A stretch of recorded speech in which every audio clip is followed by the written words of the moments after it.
Hello, this is Michael from Ancient Greece Revisited, and it's time to tackle one of the thorns on our side regarding our latest episodes, which is the issue of homosexuality in ancient Greece. I think there's been enough comments and there's been enough toxic comments, in my opinion, to just warrant a very straight response of how we see this very polarizing issue. Okay, now it's understandable that there's a lot of confusion and even polarization, division, because there are divisive opinions that are being promoted left, right, and center, actually, especially from mainstream media, alternative media. Okay, there are those who would like to convince us that the ancient Greeks practiced homosexuality with the same ease in which they practiced wrestling, for instance, perhaps with one activity following the other. Who knows what they're thinking,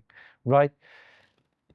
And there are those who would like to convince us that there was no homosexuality. There was no homosexual, none. And if they found him, they would excommunicate him from the city, right? In that respect, they actually remind me of this crazy Chechen dictator of Chechnya, I forget his name, who has been known to prosecute, persecute, and when we say persecute in the context of radical Islam, it means abduct, imprison, torture, kill homosexuals. And there was one journalist, I think British or American, who confronted him on that face to face. He said, "This is what we've heard. What do you have to say?" And the dictator said, Это ерунда. У нас таких людей нету. Нету у нас геев. which is obviously false, right? But it's this extreme opinion that they want to impose almost on ancient Greece. Okay, so just want to get at the issue, at the heart of the issue, which we believe is not really homosexuality. It's something relative, which is gayness. Okay, for lack of a better term, it's the idea of gayness. And to that, I can dispel your fears. There was no gayness in ancient Greece. How do we know? Well, it's not mentioned. In fact, it's mentioned only in comedy. You might want to find such an image in the Aristophanes comedy, the Thesmophoriazouses. Very interesting comedy, and it's a very interesting play on the male and female. Its lead character is Euripides. Euripides, the real, actual historical figure, is a character in one of Aristophanes' plays, just like Socrates was a character in one of Aristophanes' plays. So Euripides is a character who is being persecuted by women because he, in his real tragic plays, portrays women as mad, as maddened. He wrote, about Medea. He wrote about all these. He wrote the Bacchae, where the women of Thebes, maddened by the god Dionysus, descend and destroy the city. So in the comedy, the women want to avenge him, and in despair, Euripides goes to the one poet who knows, who understands women really, really well, and he's gay. Or at least is portrayed as gay. He dresses in a feminine dress, and he's actually mocked by one of the very macho companions of Euripides, and he responds with something like, to write about a subject, you have to become the subject. So to write about women, you have to become women. So all that cross-dressing, in a way, was a theme of comedy rather than taken seriously. Okay, so if you take whatever homosexuality did exist back in ancient Greece, I think it's pretty dumb to think that it didn't. To what extent, to how much, who knows, who cares? I don't. If one would like a number, I remember from back of my youth, in the 90s here in Greece, there was a magazine, if I remember correctly, called 3%, and it was from homosexuals for homosexuals. And I think the claim of the title was that it's 3% of men who are gay, or from the general population, or from the adult population. I don't know. 3%. I can go with 3%. I don't care. X%. You tell me the amount. X%. Whatever percent is naturally occurring. Not today, where there are truly agendas trying to promote homosexuality. You have to correct statistically for that. We are no fools. We understand that. And we made an episode on Netflix Chaos.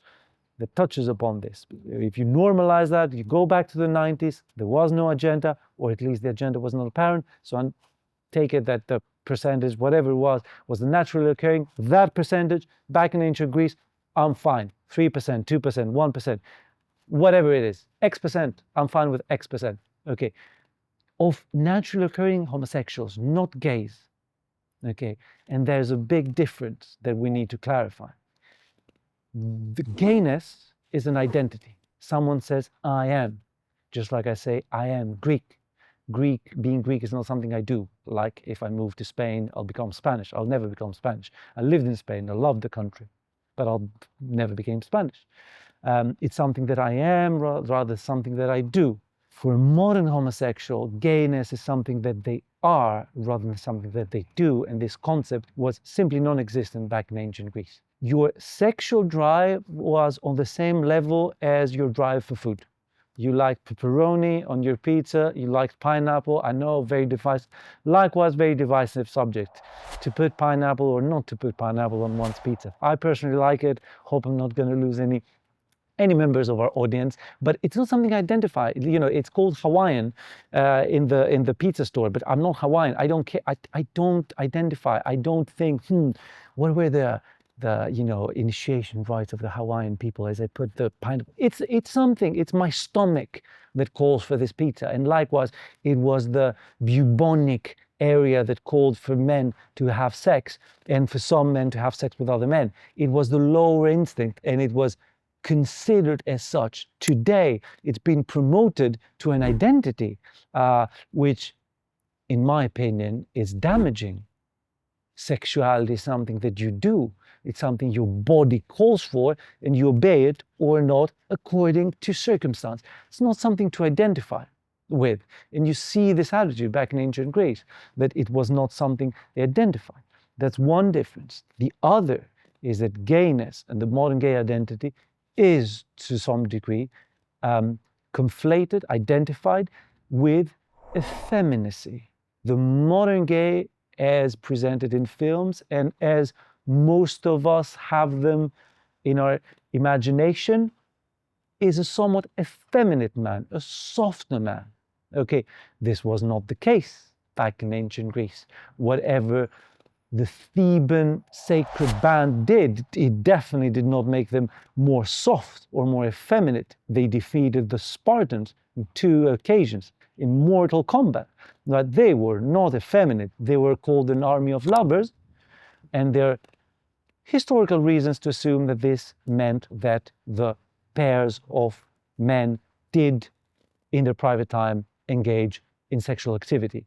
This did not make them effeminate. It did not make them gay. They didn't identify with that. They would go and have children with women and become great fathers after that, without one being contradictory to the other. There's something happening in modern men that they are attracted to becoming women, not just being attracted to men. And you might find this idea very bizarre, as I do in most occasions, that in certain cultures, homosexuality was considered to make you more of a man, because the idea was that you were such a man that you couldn't even relate to women. They were the other. You know, they were so radically other than you. You couldn't even relate with them. You only wanted the companion of your own sex, like the rich want to be with the rich, like the bohemians with the bohemians, the tech entrepreneurs with other. Birds of feather flock together, and so the men, the real men, wanted to be with other real men. So this was the idea. I don't necessarily agree with it. It's hard for me to even see the justice in it, but it's true. It's there. So these two things are different. For whoever is worried about the concept of homosexuality in ancient Greece, it's not the concept of homosexuality in ancient Greece that is bothering people. It's the concept of gayness in ancient Greece, which we're lucky to be able to answer in a way that we can't really answer the other more general homosexuality question, because we don't care. The concept of gayness, we can answer by a definitive no. There was no gayness. And if you disagree, apart from comedy, apart from works of comedy, you could present us with your evidence. We will be very, very happy to consider it. There's one more issue that we'd like to cover in another video that's even more divisive, which is the issue of what could be called institutional pedophilia, okay, and whether it existed and not, and how it existed. So stay tuned. Very divisive. We're not mincing our words here. We're just speaking our minds. So happy that you watched this. Please don't forget to subscribe and hit the little bell button. And why not join and become a member of this channel rather than any other channel? Thank you very much for watching.